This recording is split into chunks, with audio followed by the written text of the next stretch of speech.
खुद करती है मर्जी, आगे तुम्हारी मर्जी, आगे तुम्हारी मर्जी, आगे तुम्हारी मर्जी, आगे तुम्हारी मर्जी। जब प्राण तन से निकले इतना तो करना स्वामी, जब प्राण तन से निकले, इतना तो करना स्वामी जब प्राण तन से निकले, इतना तो करना स्वामी, जब प्राण तन से निकले, इतना तो करना स्वामी जब प्राण तन से निकले।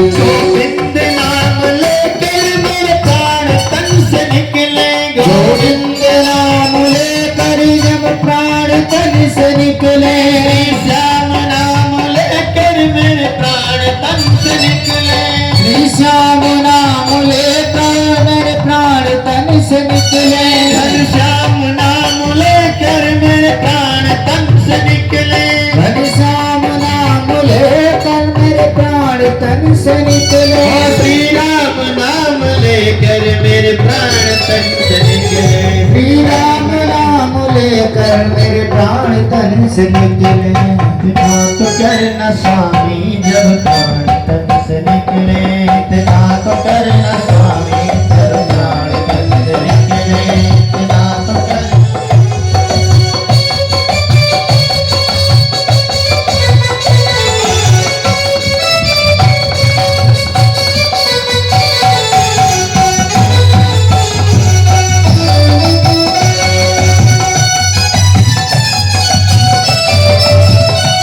स्वागत किया, बहुत दिनों बाद आगमन हुआ है, इसलिए अद्भुत सम्मान किया और सभी ने भगवान के लिए यथा योग्य सभी लोग आकर के उनसे मिलने के लिए आए। महाराज सोनक जी महाराज पूछ रहे हैं कि भगवान इसके आगे क्या हुआ, पीछे जो छोड़ आए थे उसका क्या हुआ, उत्तरा के गर्भ का क्या हुआ महाराज, कैसे हुआ। सूत जी को स्मरण आया, अरे महात्माओं ठीक पूछा, भक्तों आपने ठीक पूछा कि उसका क्या हुआ, कृपा करके उस बालक का जो गर्भ था वो कैसे सुरक्षित रहा। सूत जी महाराज बताने लगे उसका गर्भ बहुत ही अच्छे से सुरक्षित रहा, मात्र गर्भ में बहुत ही अच्छे से वह पला और समय आने पर सकुशल उसका जन्म हुआ और ब्राह्मणों ने उसका जातक संस्कार किया।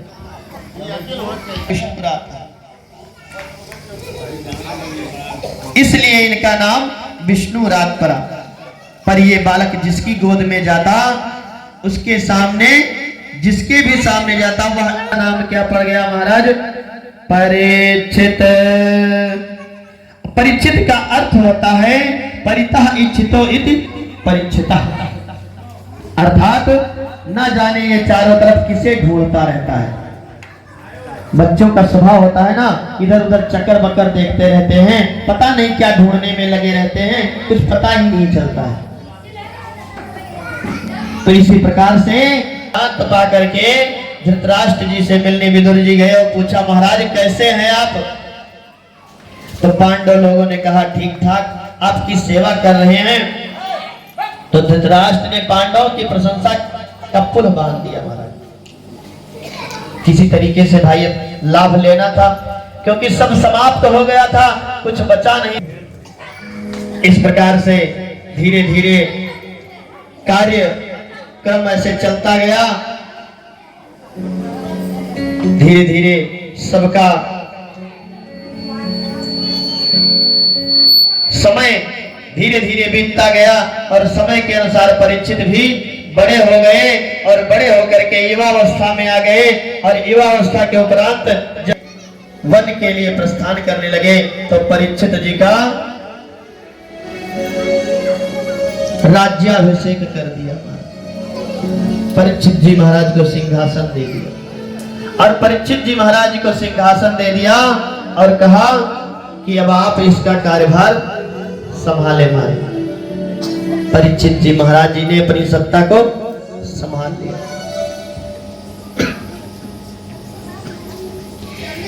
एक बार परीक्षित के मन में विचार आया कि चल करके प्रजा की व्यवस्था को देखें कि प्रजा हमारी कैसे। कोई जरूरी नहीं है कि वह किसी पोस्ट पर रहा हो, कोई मायने नहीं रखता है।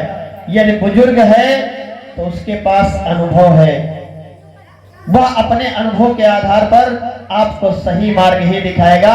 और यदि शिक्षित है और बुजुर्ग है तब तो और ही अच्छी बात। बोलो वृंदावन बिहारी लाल की जय। इसलिए कभी भी नौजवान से कोई सलाह नहीं लेना चाहिए। ये नौजवान से सलाह लोगे तो वह खून के उबाल में आपको तुरंत कहेगा हाँ कर डालो। बात बुजुर्गों से सलाह लेना चाहिए।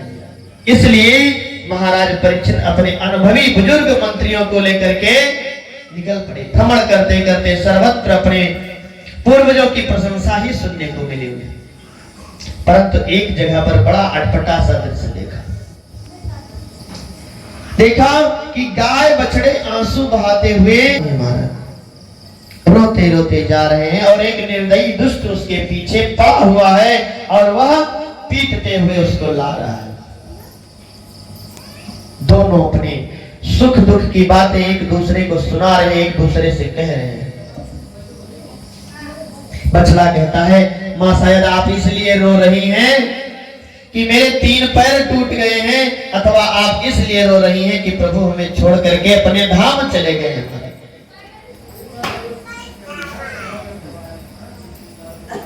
हमारा जी एक प्रश्न है कि जब द्वारिका चले गए फिर मथुरा आए, कभी नहीं आए।